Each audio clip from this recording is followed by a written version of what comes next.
नमस्कार, यो हो न्यूज 24 टेलिभिजन न्यूज 8 मा स्वागत छ। मन्त्री पदमा पुग्नेले देश र जनताको सेवाका लागि समर्पित हुनुपर्ने उच्च जिम्मेवारी थपिएको ठान्नुपर्ने हो। मन्त्री पदको मर्यादालाई ख्याल राख्दै परिपक्वता, भद्रता, शालीनता र कर्तव्यबोध महसुस गर्नुपर्ने हो। तर नेताहरूले सोच र व्यवहारले के पुष्टि गरेका छन् भने मन्त्री हुनु भनेकै धन आर्जन गर्न, सत्ता र शक्तिको रवाब देखाउन अनि मोज मस्तीमा रमाउनका लागि हो। मन्त्री पद भनेकै अवसरको पद हो।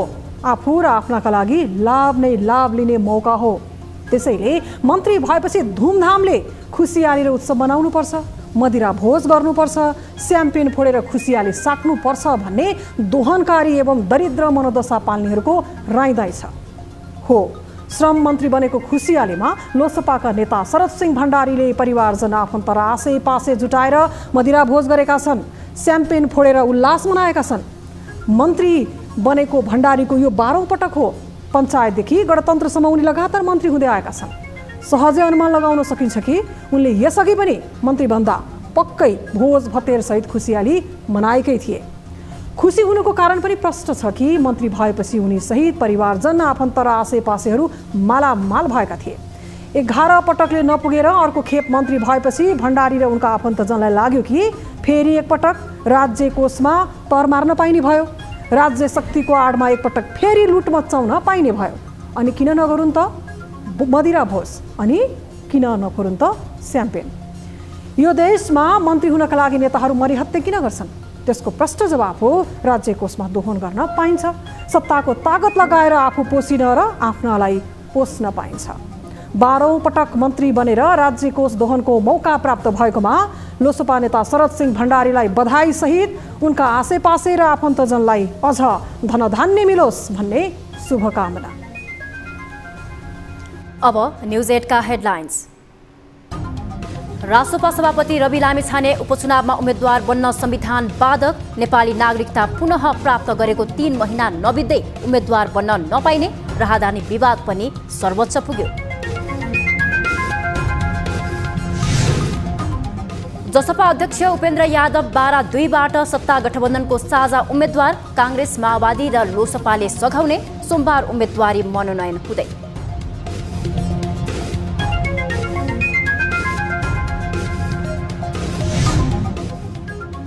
मिटर ब्याज समस्याबारे संसदमै सवाल जवाफ, मधेस केन्द्रित सांसदहरूको फरक मत, पीडितहरू नै 2 समूहमा विभाजित, एक पक्षले सम्झौता गरे पनि अर्को समूह भोलिदेखि निर्णायक आन्दोलनमा। कारबाही गर्ने कानुनी आधार तयार गर्नुपर्छ ठोस रूपमा भनेर। भागबण्डामै रुमलियो सरकारको 100 दिन, सत्ता पक्षमा छैन एकमत, अस्थिरता फैलिएको प्रमुख प्रतिपक्षी दल एमालेको आरोप, अस्थिरताकै निरन्तरतामा गणतन्त्रपछिका 12 सरकार। पहल कदमी देखिएको छैन। र संयुक्त राज्य अमेरिकाको दक्षिण र मध्यपश्चिम सहरमा श्रृङ्खलाबद्ध आँधीका कारण कम्तीमा 26 जनाको मृत्यु, अर्कान्सास राज्य बढी प्रभावित।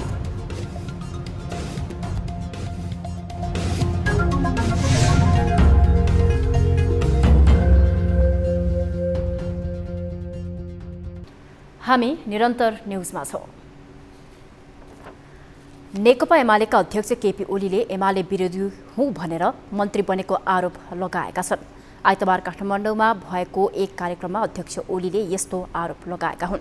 उनले अनुभव नभएका र केही सिट जितेकाहरू मन्त्री बनेको भन्दै आक्रोश समेत व्यक्त गरे। उनले यो सरकार देश बनाउनलाई नभएको समेत बताएका छन्।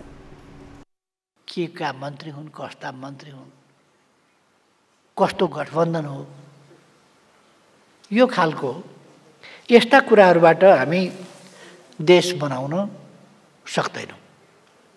एउटा नीतिमा देश चल्नुपर्छ, एउटा विचारमा देश चल्नुपर्छ, एउटा सङ्गठनले नेतृत्व गर्नुपर्छ। 10 तिर फर्किया छन्, उसले उता डोरी तान्छ, उसले उता डोरी तान्छ, उसले उता डोरी तान्छ, उसले उता डोरी तान्छ। त्यस्ताले कहाँ पुर्याउँछन् देश? अध्यक्ष ओलीले एमालेलाई राष्ट्रिय शक्ति बन्न नदिएर देशलाई दक्षिणपन्थी शक्तिहरूले छिन्न भिन्न बनाउने प्रयास गरिरहेको समेत आरोप लगाए। उनले प्रधानमन्त्री पुष्पकमल दाहाल इमानमा अड्न प्रवृत्तिको भएको समेत बताए। मुलुकको राष्ट्रियतालाई जोगाउन, मुलुकको स्वाभिमानलाई माथि उठाउन एमाले मुलुकको सुदृढ शक्ति बन्नुको विकल्प नरहेको उनको भनाइ छ।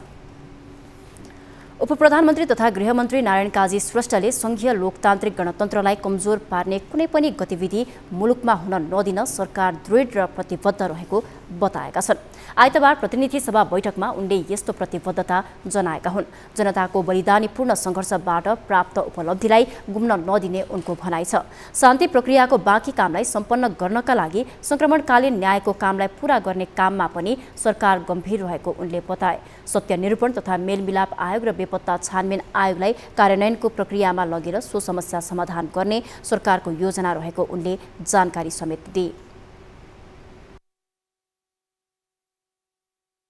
संक्रमणकालीन न्यायसँग सम्बन्धित कार्यभार, सत्य निरूपण तथा मेलमिलाप आयोग र बेपत्ता छानबिन आयोगलाई कार्यान्वयनको प्रक्रियामा लगेर यो संक्रमणकालीन न्यायको कामलाई पूरा गर्नु छ, त मात्रै शान्ति प्रक्रिया समग्रतामा सम्पन्न भएको स्थितिमा हामी पुग्न सक्छौँ।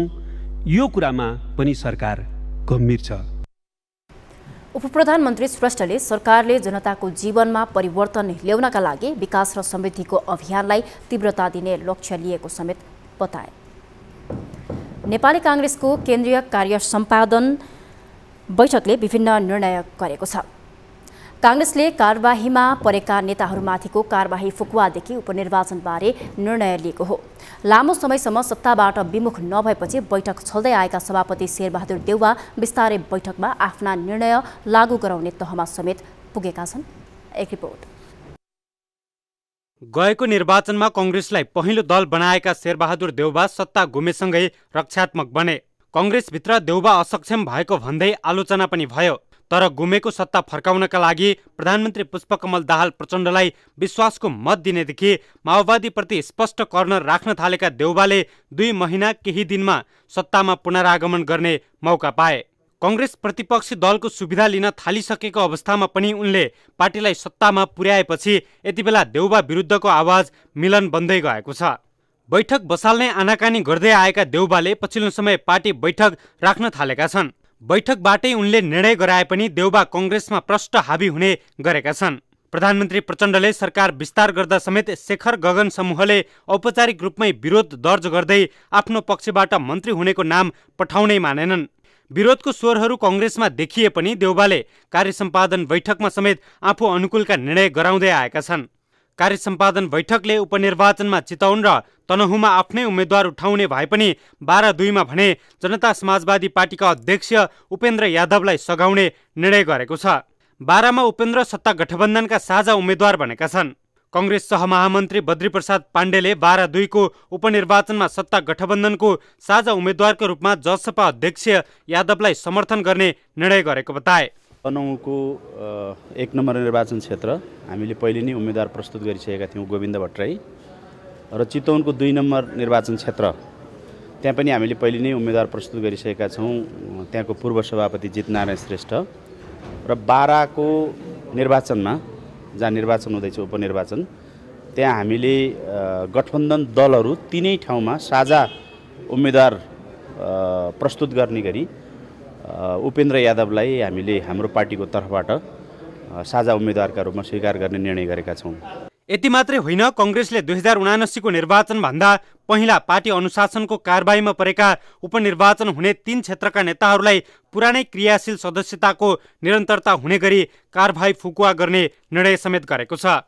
हाम्रो पार्टीको अनुशासनको कारबाहीमा पर्नुभएका यो 79 को निर्वाचनभन्दा पहिले स्वतन्त्र उम्मेदवार भएका पार्टीको अनुशासन उल्लङ्घन गरेका नेताहरूको हकमा, त्यो पनि 12, तनहुँ र चितवन 3 जिल्लाको हकमा अहिलेलाई पुरानै क्रियाशील सदस्यताको निरन्तरता हुने गरी कारबाही फुकुवा गर्ने त्यो निर्णय भएको छ। तनहुँमा कांग्रेसलाई विरासत जोगाउनु चुनौतीको विषय बन्न पुगेको छ। तर सत्तामा पार्टीलाई अप्रत्याशित रूपमा लगेका देउबाले अब कसरी काम गर्लान् यो थाहा पाउन भने केही समय कुर्नै पर्नेछ। न्युज 24 टेलिभिजनका लागि राजनीतिक ब्युरो। हामी निरन्तर न्युजमा छौं। जनता समाजवादी पार्टीका अध्यक्ष उपेन्द्र यादवले आगामी उपनिर्वाचनमा बारा निर्वाचन क्षेत्र नम्बर 2 मा उम्मेद्वार बन्दैछन्। गएको चुनावमा जनमत पार्टीका अध्यक्ष सीके राउतसँग पराजित उपेन्द्र जसरी पनि संसद छिर्ने मनसाय बोकेर बारामा उत्रिएका छन्। कडा कसरत पश्चात उम्मेद्वार बन्ने मौका पाएका उपेन्द्र सत्ता गठबन्धनका ठूला दलको समर्थनमा बलनान्त सांसद। एक रिपोर्ट। कम्युनिस्ट पृष्ठभूमिका उपेन्द्र मधेस आन्दोलनपछि चर्चामा आएका पात्र हुन्।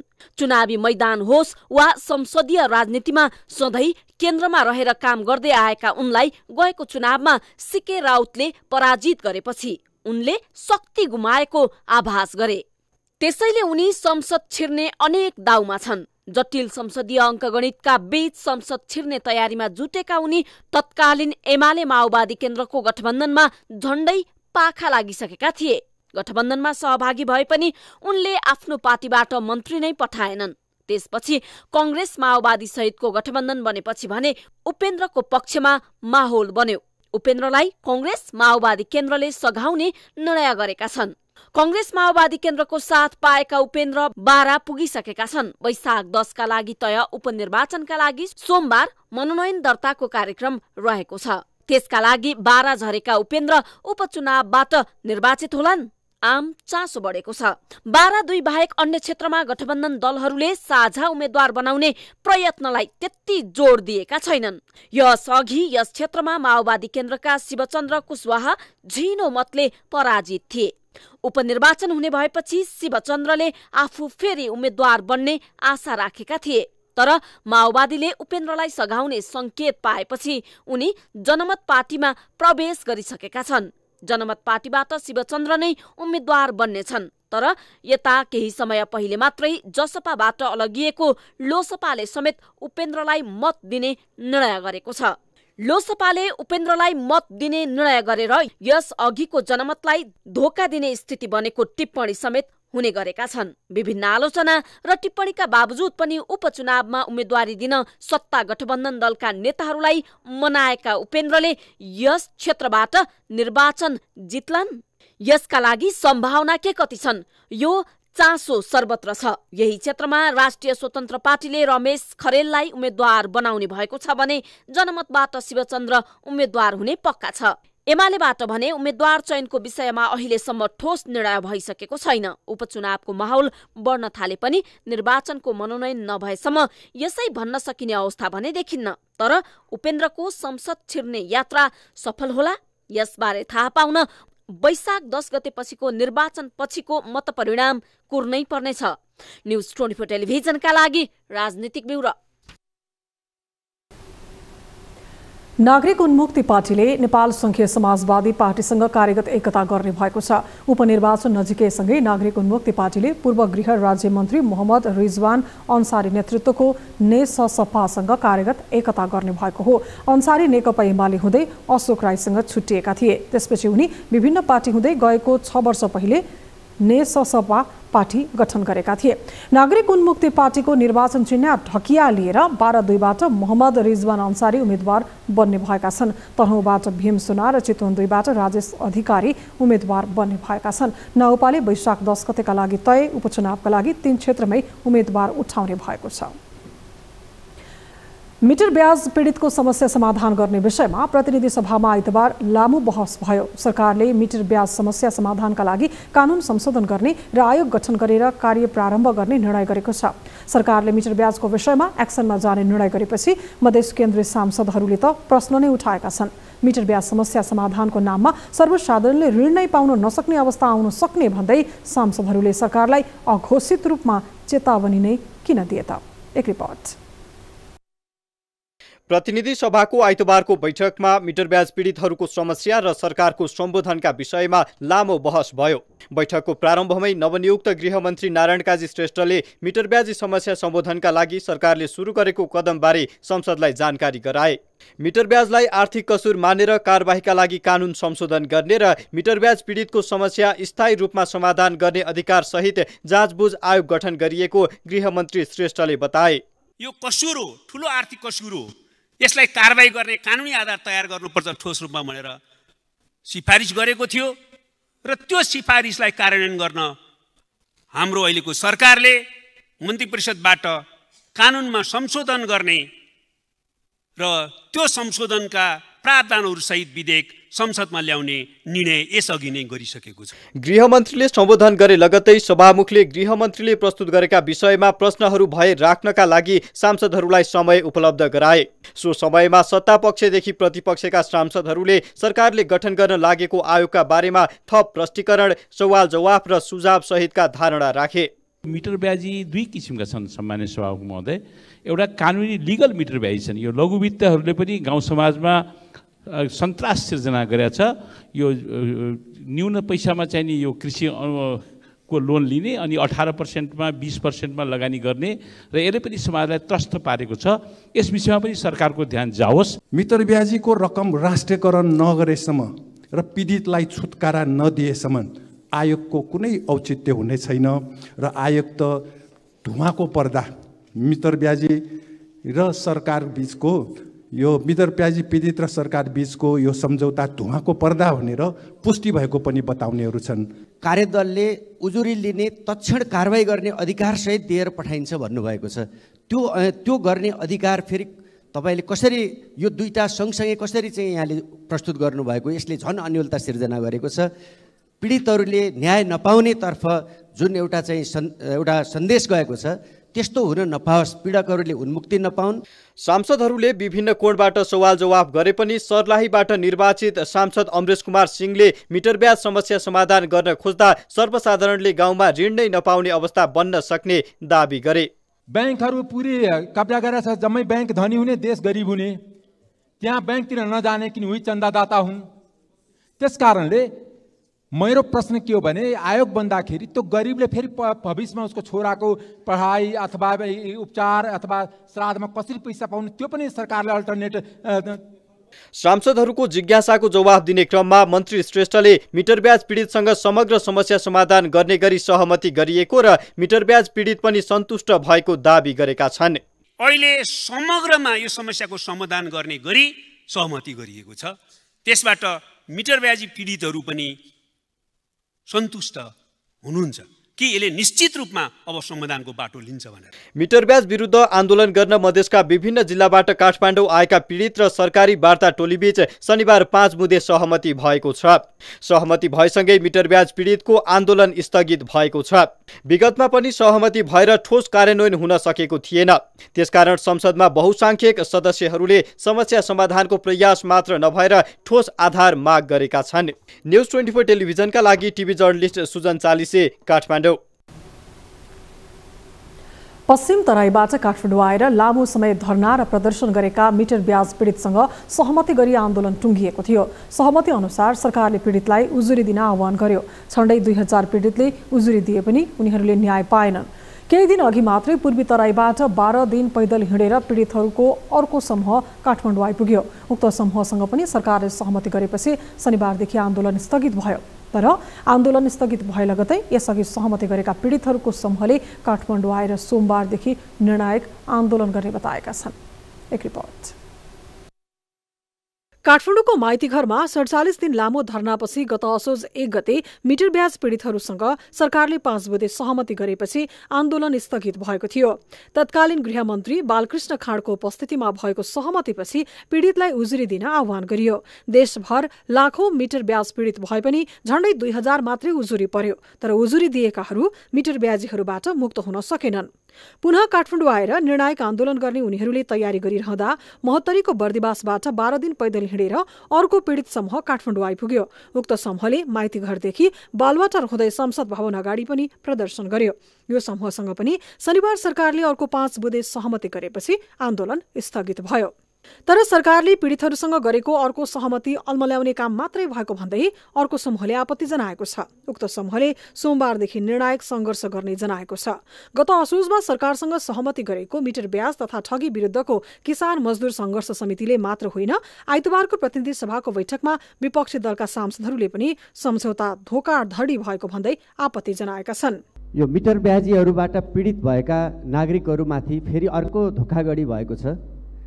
एउटा आयोगको प्रतिवेदन थन्काएर फेरि अर्को आयोग गठन गरेर यो विषयलाई लम्ब्याउने, अल्मल्याउने र पीडकहरूलाई उन्मुक्ति दिनेतर्फ जुन काम भएको छ यो करेक्सन हुनुपर्छ र तत्काल पीडकहरूले कारबाही पाउनुपर्छ भन्ने कुरालाई म सभामुख मार्फत सरकारको ध्यान आकर्षण गर्न चाहन्छु। मिटर ब्याज तथा ठगी विरुद्धको किसान मजदुर सङ्घर्ष समितिका संयोजक अवधेश कुशवाहाले आइतबार विज्ञप्ति जारी गर्दै अहिले पुनः गरिएको सहमतिले विश्वस्त हुने अवस्था नरहेको बताएका छन्। सोमबार भएको सहमतिमा मन्त्री परिषदको अबको बैठकमा जाँचबुझ आयोग ऐन 2026 बमोजिमको आयोग गठन गर्न सरकारलाई सिफारिस गर्ने उल्लेख छ। मिटर ब्याज विरुद्धको कानूनलाई पूर्णता दिई मिटर ब्याजीलाई कारबाही गर्नुपर्नेमा आयोग गठन गरेर अल्मलाउन खोजेको पीडितको भनाइ छ। असोज 1 को सहमतिपछि पीडितले 3 निष्कर्ष निकालेका छन्। 1. मिटर ब्याज पीडितको जाहेरी जिल्ला प्रशासनले लिइरहेको छ, तर कानूनको अभावमा धेरै जाहेरी कारबाही प्रक्रियामा जाँदैनन्। उल्टै प्रशासनको दबावमा प्रचलित कानूनले तोकेको 10% ब्याज विपरीत कतिपय मुद्दा अन्यायपूर्ण तरिकाले जबरजस्ती मिलाइन्छ। 2. फर्जी तमसुकको बलमा साहु महाजनले धमाधम अदालत मार्फत किसानको जमिन हडपिरहेका छन्। मिटर ब्याजका तमसुक अवैध ठहर गर्दै अदालतमा जारी मुद्दा प्रक्रियालाई स्थगित नगरे किसानहरू भूमिबाट बेदखल हुने गति तीव्र हुन्छ। अहिलेको चुनौती नै यस्तो अवस्था तत्काल रोक्नु हो। 3. मिटर ब्याज सम्बन्धमा साहु महाजनले अहिले तमसुक मात्र होइन, चेकको सहारामा रकम प्रवाह गर्न बाध्य बनाइरहेका छन्। खाली चेकमा किसानलाई जबरजस्ती हस्ताक्षर गराउँदै चेक बााउन्स गर्ने मुद्दामा फसाउन थालिएको छ। यस्तो बलजफ्ती तत्काल रोकिनुपर्छ। पीडितहरूको एउटा टोलीसँग सहमति गरेको 6 महिनापछि अर्को टोलीसँग सहमति गरी अल्मल्याउन खोजेको भन्दै किसान मजदुर सङ्घर्ष समितिले विभिन्न भागबाट पीडितलाई काठमाडौँमा केन्द्रीकृत गर्दै चैत 20 गतेदेखि निर्णायक सङ्घर्ष गर्ने जनाएको छ। सरकारले एकपछि अर्को सहमति गर्दै पीडितहरूलाई अल्मलाउने भन्दा पीडितले न्याय पाउने गरी कानून निर्माण गर्दै मिटर ब्याजीलाई कठखरामा उभ्याउने ताकत सरकारले गर्नुपर्ने देखिएको छ। न्युज 24 टेलिभिजनका लागि ब्युरो रिपोर्ट काठमाडौँ। न्युजहरू अझै बाँकी छन्, अब पालो ब्रेकको।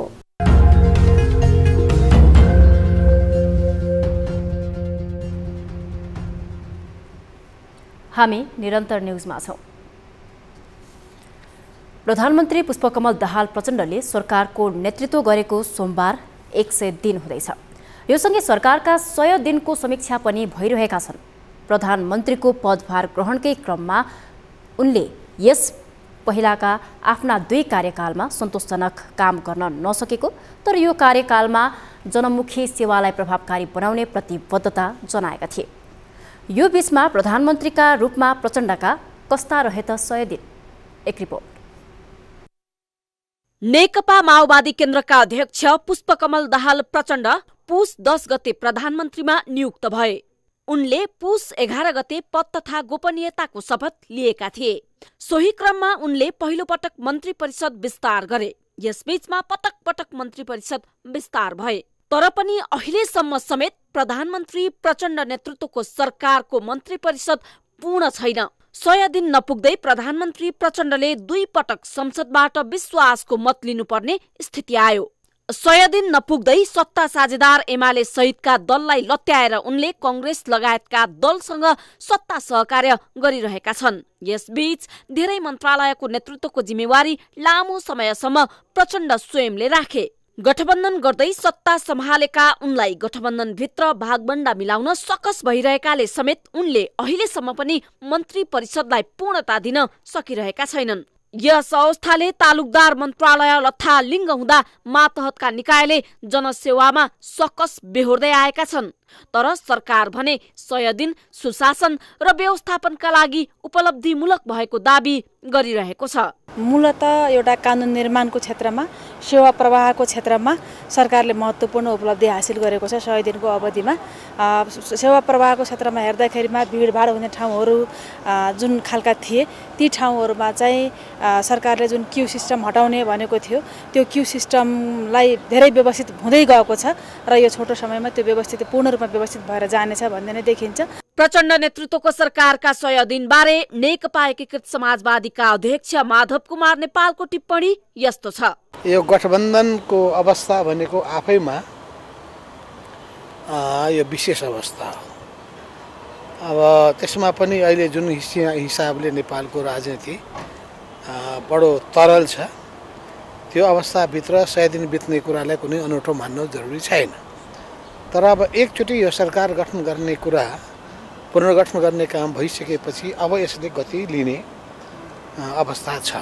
सत्ता साझेदार दल नेपाली कांग्रेसका सहमहामन्त्री जीवन परियार भने सरकारको 100 दिन राजनीतिक रूपमा अस्तव्यस्त रहेको बताउँछन्। सरकारले डेलिभरीका कामहरू प्रारम्भकै चरणमा राखेको बताउने उनले आगामी दिनमा ती कामहरूले गति पाउने विश्वास व्यक्त गरेका छन्। 100 दिन चाहिँ एक किसिमले भन्यो भने राजनीतिक रूपमा भन्यो भने अस्तव्यस्तै ढङ्गले बितेको छ र सरकारले दिनुपर्ने डेलिभरीका कामहरूका बारेमा प्रारम्भ गर्नुभएको छ। प्रचण्डले चाहिँ यसपालि केही गर्छु भनेर भन्नु पनि भएको छ र मलाई विश्वास छ अब 100 दिनभित्र केही कामहरू प्रारम्भ भएका कामहरूलाई गति दिने काम चाहिँ अब हुन्छ भन्ने कुरामा म विश्वस्त छु। प्रचण्ड नेतृत्वको सरकारका 100 दिनको सत्ता गठबन्धनका अन्य नेताहरू यसरी समीक्षा गर्छन्। मिटरबाजीलाई कडाभन्दा कडा कारबाही गर्नुपर्छ। त्यसलाई सरकारले लामो समय होइन, छोटो समयमा अब छानबिन गर्ने कुरा पनि लामो नगरिएर 1 महिनाभित्र सबैलाई कारबाही गरेर जनतालाई आश्वस्त बनाउनुपर्छ। पहिलो कुरा यही हो। अब सरकारले अब धेरै राम्रा निर्णयहरू गरेको छ, ती निर्णयहरू मात्रैले हुँदैन, कार्यान्वयन गर्नुपर्छ। सरकारले यो बीचमा कुनै ठोस कामभन्दा पनि गठबन्धन निर्माण गर्नमा बढी केन्द्रित भए। त्यसैले अहिले नै अब यो सरकारलाई ठ्याक्कै तपाईको यो काम गर्यो, यो आधारमा धारणा निर्माण गर्न त अलिक कठिन हुन्छ। सत्ता गठबन्धन दलका नेताहरूले सरकारका 100 दिन सन्तोषजनक रहेको बताइरहँदा प्रमुख प्रतिपक्षी नेकपा एमालेका नेताहरू भने यस सरकारले अस्थिरता निम्त्याएको टिप्पणी गर्छन्। समस्या चाङ लागेका छन्, सम्बोधनका निम्ति कुनै पहलकदमी देखिएको छैन। यो खालको परिस्थिति हेर्दाखेरि यता हेरे पनि उता हेरे पनि जुनसुकै क्षेत्रलाई हेरे पनि उल्लेखनीय हिसाबले यति सकारात्मक पहलकदमी भयो नि भन्न सकिने कुनै विषय कुनै ठाउँ नै रहेन। त्यसले गर्दाखेरि अब यो एक ढङ्गले भन्ने हो भनेदेखि बडो निराशाजनक छ। सरकारबारे सत्ता पक्ष र प्रतिपक्षले राजनीतिक कोणबाट आफ्नो आफ्नो ढङ्गले विश्लेषण गर्नु मुलुकको राजनीतिक अवस्थाको उपज हो। तर सरकार जनमुखी बनिरहेको छ वा छैन, यो महत्त्वपूर्ण पक्ष हो। सुशासन र समृद्धिका लागि सुव्यवस्थापन अति आवश्यक छ। यसतर्फ सरकारले परिणाममुखी बन्ने गरी ध्यान दिन सकिरहेको भने देखिँदैन। राजनीतिक दाउपेचमै सरकार रुमलिएको देखिन्छ। न्युज 24 टेलिभिजनका लागि राजनीतिक ब्युरो। राजनीतिक स्थिरताको विषय लामो समयदेखि बहसमा छ। मिश्रित निर्वाचन प्रणाली र दलीय गठबन्धनका कारण कुनै पनि दलले बहुमत प्राप्त गर्न नसक्दा अस्थिरता थप चरम ढङ्गले बढ्दै गएको छ। शानदार बहुमतलाई समेत टिकाउन नसकेको मुलुकको राजनीति किन स्थिर हुन सकेन? दलका नेताहरूले स्थिरताका कुरा गरे पनि किन त्यसलाई व्यवहारमा उतार्दैनन्?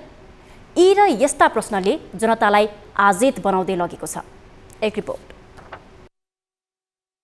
जनताले स्थिर सरकारको नारा नसुनेको सायदै होला। राजनीतिक दलका नेताहरूले गर्ने हरेक भाषणमा राजनीतिक स्थिरता र समृद्धि जोडिएकै हुन्छ।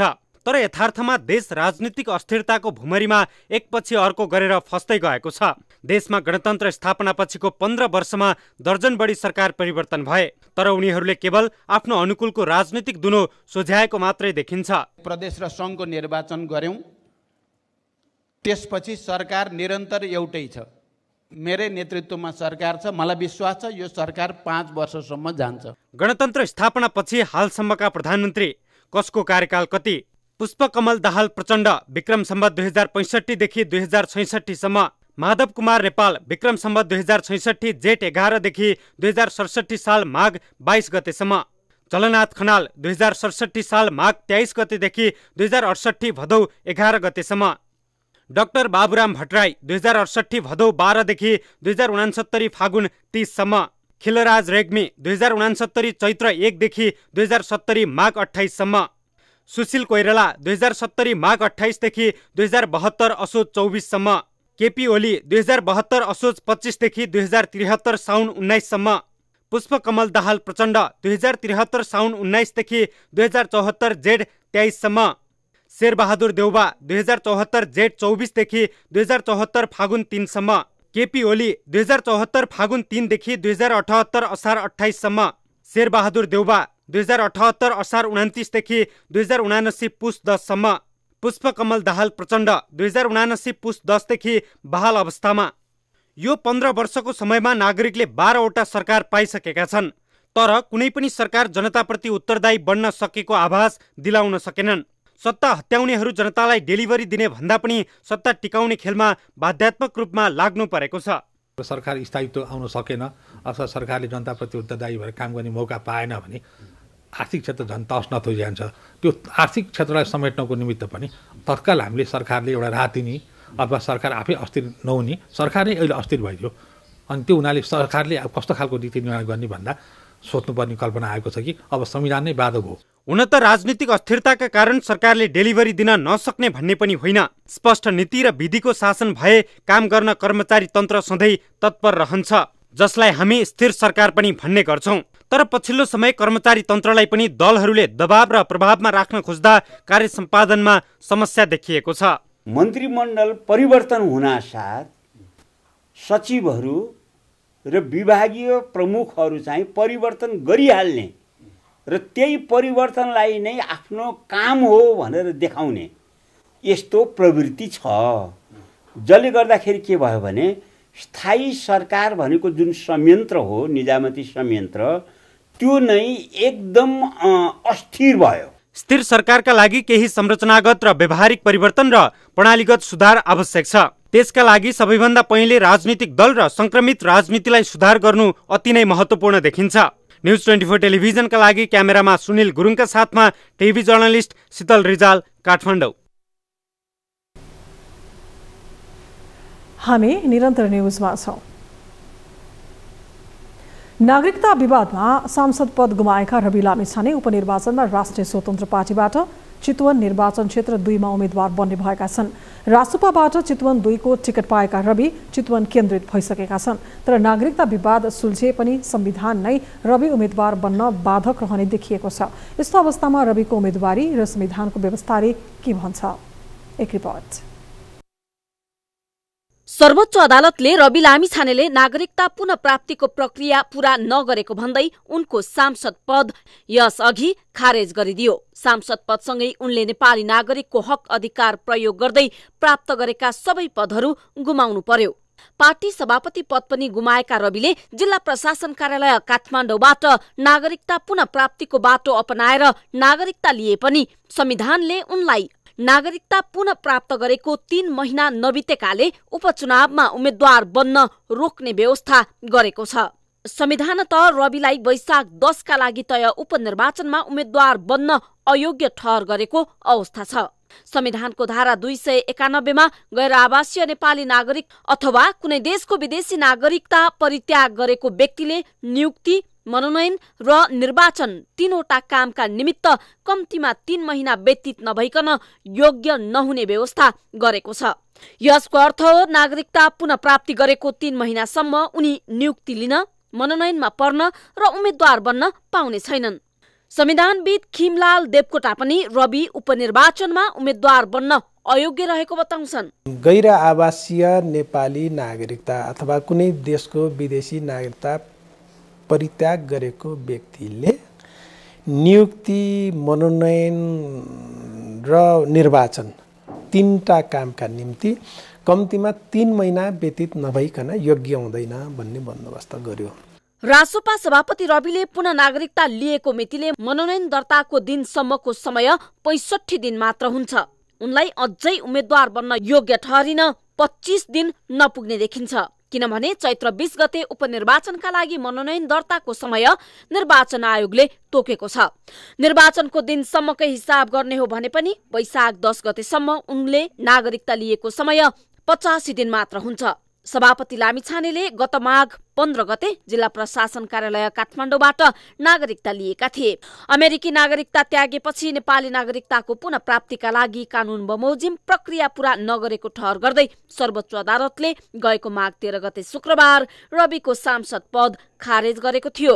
तर अहिले कानूनका छिद्र प्रयोग गरेर उनी उम्मेद्वार बन्न सक्ने भन्दै टिप्पणी सुरु भएका छन्। यो विषयमा निर्वाचन आयोगले समेत छानबिन गर्न पाउने र उम्मेद्वारी बारे निर्णय लिन सक्ने हुनाले पनि अहिले नै अवस्था के हुन्छ यकिन अवस्था गर्न सकिने स्थिति छैन। यस्तै रवि विरुद्ध राहदानी दुरुपयोगको मुद्दामा अनुसन्धान गर्नुपर्ने माग सहित सर्वोच्च अदालतमा रिट पेश भएको छ।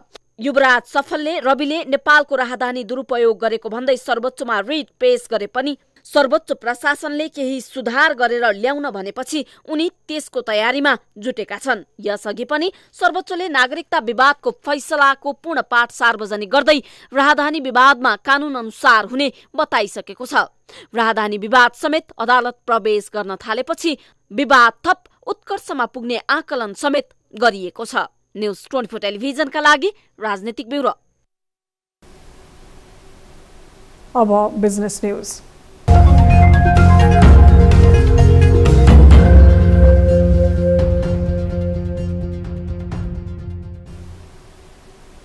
नेपालमा केही वर्ष यता पुष्प मेला हुँदै आएको छ, जसको प्रमुख उद्देश्य हो पुष्प व्यवसायमा आत्मनिर्भर बन्नु। तर भएको नीतिको कार्यान्वयन गर्न नसक्दा वार्षिक करोडौंको फूल आयात गर्नुपर्ने बाध्यता भने कायमै छ। एक रिपोर्ट।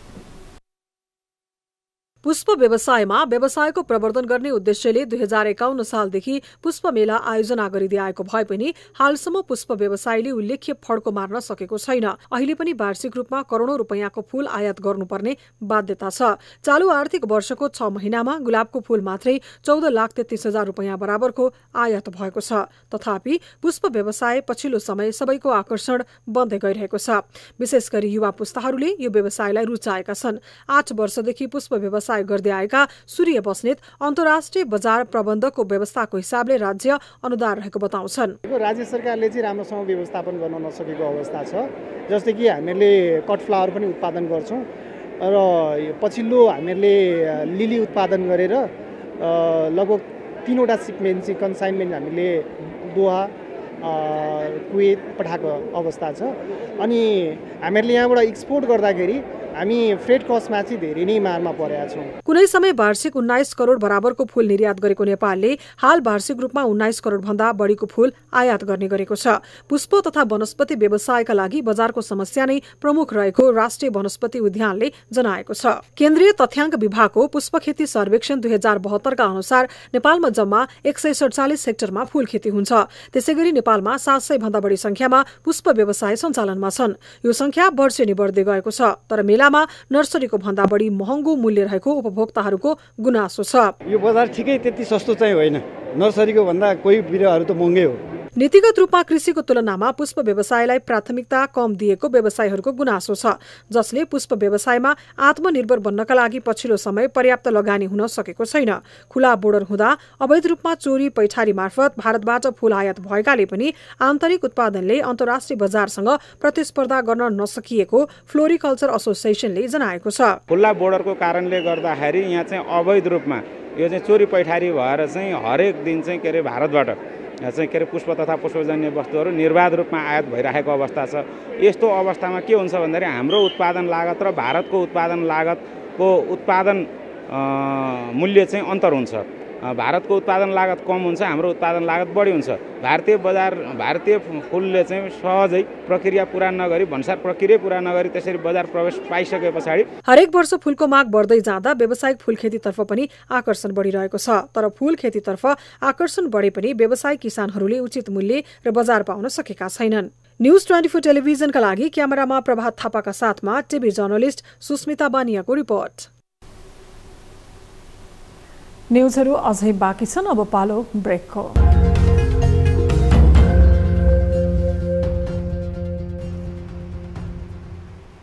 हामी निरन्तर न्यूजमा छौं। अब न्यूज 8 को अन्त्यमा पुनः हेडलाइन्स। रासोपा सभापति रवि लामिछाने उपचुनावमा उम्मेद्वार बन्न संविधान बाधक। नेपाली नागरिकता पुनः प्राप्त गरेको 3 महिना नबित्दै उम्मेद्वार बन्न नपाइने राहदानी विवाद पनि सर्वोच्च पुग्यो।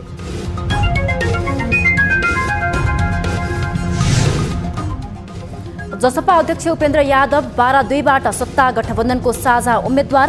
कांग्रेस, माओवादी र लोसपाले सघाउने। सोमबार उम्मेदवारी मनोनयन हुँदै।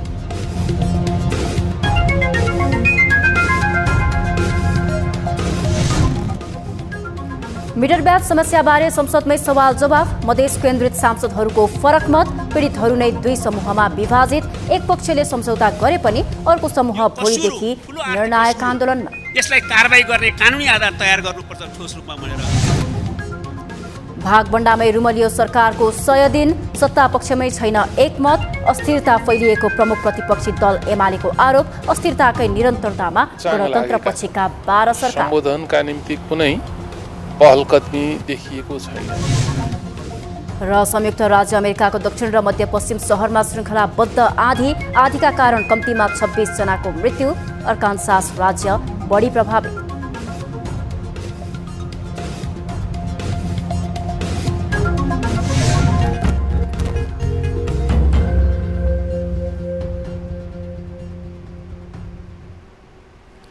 न्यूज 8 अहिलेलाई यति नै। जाँदै ताली र गालीका लागि हामीले सोधेको प्रश्नको अन्तिम नतिजा यसपछि प्रसारण हुने कार्यक्रम सीधा कुरा जनतासँगमा हेर्न नभुल्नुहोला। थप न्यूजका लागि हाम्रो वेबसाइट www.news24nepal.com हेर्नुहोला। साथै हामीलाई फेसबुक, ट्विटर र युट्युबमा पनि फलो गर्न सक्नुहुनेछ। यस्तै मोबाइल, भाइबर र इमेलबाट 24 हेल्पडेस्कमा कुनै समस्या अनि गुनासो छन् भने सम्पर्क गर्न सक्नुहुनेछ। अहिलेलाई बिदा दिनुहोस्। हामी निरन्तर न्यूजमा छौं। नमस्ते।